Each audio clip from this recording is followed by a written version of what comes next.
We are currently headed to one of the most renowned and mythical treasure hunting places of recent history. You may know it as a side plot point in James Bond Goldfinger. I need some sort of bait. I quite agree. This is the only one we have from the Nazi horde at the bottom of Lake Toplitz in the Salzkammergut. But there are undoubtedly others.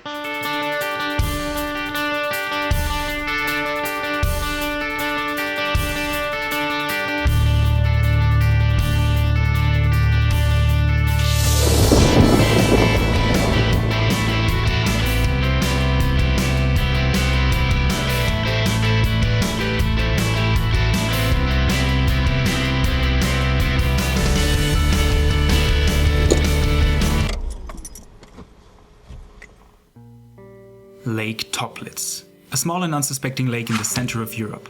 So small in fact that in order to see it we have to zoom in a little further. Okay, maybe a little bit more. There we go. Nope, not that one. This little guy right here. This little speck of water would go on to become one of the most famous and mysterious places on the globe during the last century. But why? Well, at the end of World War II, the Nazis had to keep their national treasures from being seized, so they stashed them in unknown locations.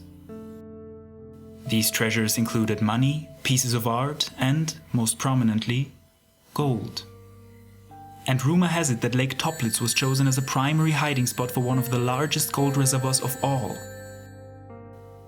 Stories about the Nazi treasure spread and spun a mythology around the lake, earning it the nickname the Nazis' Eldorado.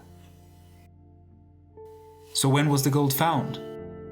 Well, never. You see, it's not recorded fact that the gold was actually thrown in the lake, and in the many expeditions that were led, no golden treasure ever turned up. But hold on. If there is no concrete evidence, then why on earth did people keep searching for all these years up until now? Because, like with many myths, there is a fundamental truth to it, and Lake Toplitz may not yet have revealed all of its secrets. That is because something was sunken in the lake. Something that had nothing to do with myth, but with actual events that were arguably even more intriguing. And here we are. This is Lake Toplitz. Now, the actual history behind this place is really fascinating. Not only did it used to be a Nazi military naval base where they'd test torpedoes for submarines in the water, the lake was also used to cover up the biggest production of counterfeit money in human history, by the name of Operation Bernhard. Operation Bernhard. A quick history lesson. Nazi Germany had problems. Number 1, the enemy is too powerful. Number 2, Germany is broke from all the war. What now? I don't know, maybe force Jewish inmates in concentration camps to print hundreds of millions of perfectly forged British currency in order to destabilize their economy and use it to pay off Germany's debts while you're at it? Precisely. The money created by the Jewish printers was so perfect, it even fooled the Bank of England. The plan was to fly the banknotes into Britain and destroy their economic system from within via a massive inflation. Great, now the Allied forces are coming. Can't let them know about everything. But where to get rid of all the forged money now? Precisely. German soldiers took their boats to the center of the lake and literally sunk the operation within its depths. Now, all of this literally happened just a few hundred meters in this direction, offshore where I'm standing right now. And after the war, different sources stated that something was sunken in the lake. However, it took until the year 1959 until the forged banknotes and the tools used to create them were finally found. This find led to the lake's nickname changing from the Nazis' Eldorado to the Nazis' garbage can. Yeah. But the find also fueled the thirst of treasure hunters and explorers. People from all over the world would come here and try to find the lake's treasure for themselves, and the following international media coverage got even more people interested in the mystery. Most notably American company Oceaneering, which previously led exploratory missions to the wreck of the Titanic, was up for the challenge. Aside from gold, they suspected the lake to harbor Nazi regime films as well as historic military and political documents, that would have been preserved in the lake's exceptionally low oxygen water. The local council in Austria collaborated, as they too wanted to once and for all clear up the uncertainty around the lake and finally move past the myth. And so a month-long search began, and near the end of the mission the day finally came when Oceaneering pulled a large crate from the lake. And contrary to all expectations, the crate contained neither gold nor confidential documents, but was filled to the brim with beer lids and pork bones. It turned out that a group of local drinker friends collected them over time and threw them into the lake sometime during the 80s. Maybe the Nazis' garbage can is an appropriate nickname after all. But still, the myth is far from extinct.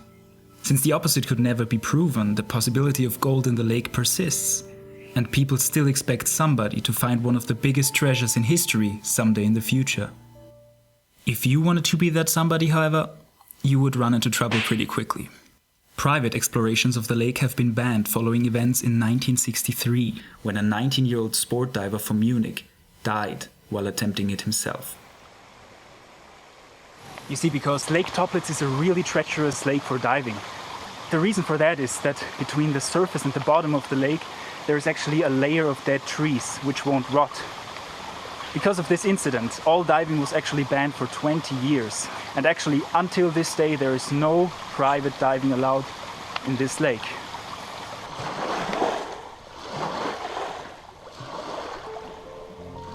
For all we know today, there might still be treasures lying around in Lake Toplitz.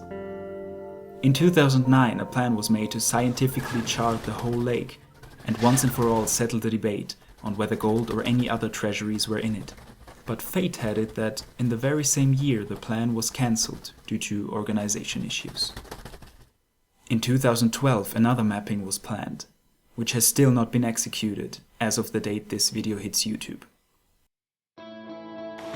After all, maybe the last chapter in the long history of Lake Toplitz has not yet been written.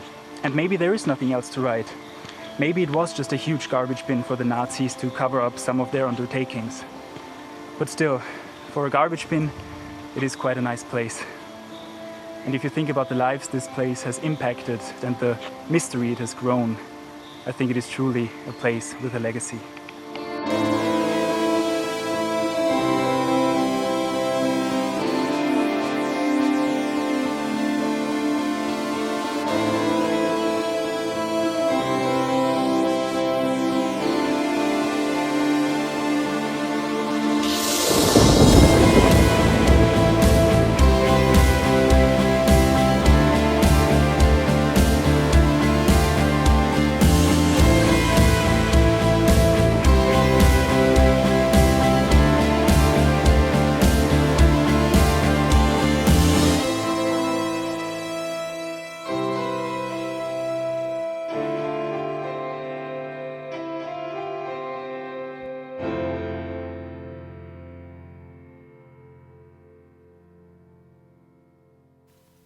Thanks so much for watching. Welcome if you're new to this channel. If you've already been subscribed, you may be surprised in the change of content. This is something I'm experimenting with, basically, and I'm very interested in it. I have tons of ideas for places that I'd like to go to with this sort of cultural or historical significance to them. So yeah, I'm very much looking forward to it, and it'd be awesome if you'd join me on the ride. So thanks again, and see you in the next one. Bye-bye.